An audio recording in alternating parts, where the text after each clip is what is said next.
지금으로부터 18년 전 노르웨이 바렌츠에서 생존자가 1도 없던 러시아군인 118명의 목숨을 앗아간 비극적인 해상사고가 있었어. 바로 쿠르스크함 침몰 사건.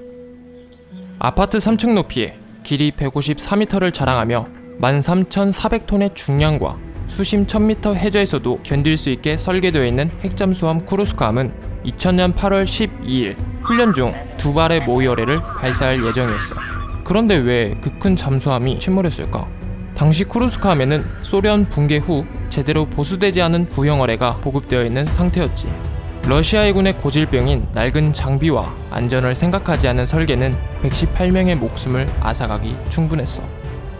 그렇게 8월 12일 오전 11시 29분 1차 폭발이 일어나게 돼. 어뢰가 있던 함수에서 강력한 폭발과 함께 함수가 날아가게 돼. 비상사태가 발생할 경우 즉시 물 위로 떠오를 수 있었으나 폭발과 함께 사령부 전원이 몰살당해 지휘체계가 무너지고 아무것도 할 수 없는 상태가 되지. 그렇게 2분 15초가 흐른 11시 31분 1차 폭발보다 더 큰 2차 폭발이 선체에서 일어나게 돼. 2차 폭발로 인해 선체엔 2m가량의 구멍이 생기게 되고 초당 9만 리터의 물이 쏟아져 들어와 쿠르스크함은 108m 해저로 가라앉게 돼.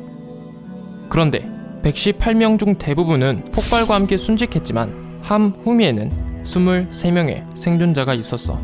생존해 있던 이들 중 최선임자였던 드미트리 콜레스니코프 기관대의 시신에서 나온 메모에는 이렇게 쓰여 있었어.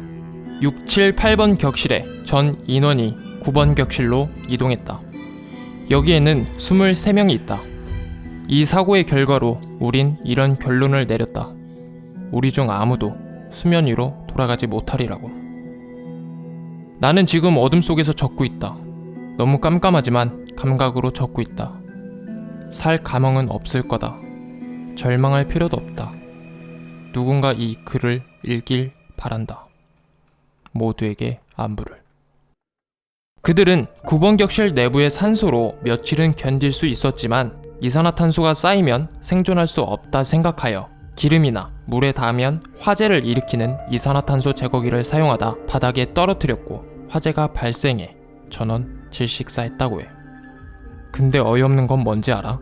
질식해 숨진 것을 최초로 발견한 건 당국 러시아가 아닌 노르웨이 해군 구조대였어. 사고 당시 구조기술이 뛰어난 국가들로부터 연락을 받았지만 러시아 정부는 그걸 거절했다고 해. 거기에는 여러 가지 이유가 있지만 가장 큰 이유는 사고 당일은 푸틴 대통령의 취임 100일 전야제였다고 해. 그래서 러시아 정부는 숨기기에 급급했고 이틀이 지나서 침몰 사실을 인정하게 되지.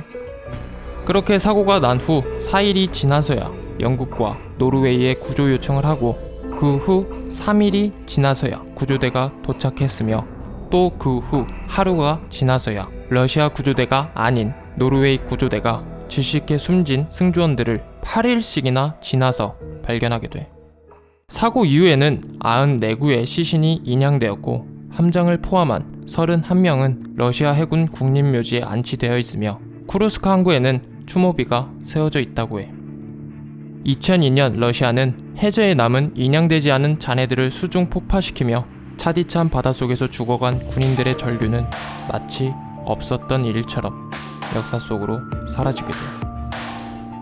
이 이야기를 바탕으로 1월 17일 영화 쿠르스크가 개봉을 한다고 해. 자국 국민의 생명보다 자신의 위신을 챙기는 러시아의 모습. 과연 정말 러시아만 그럴까?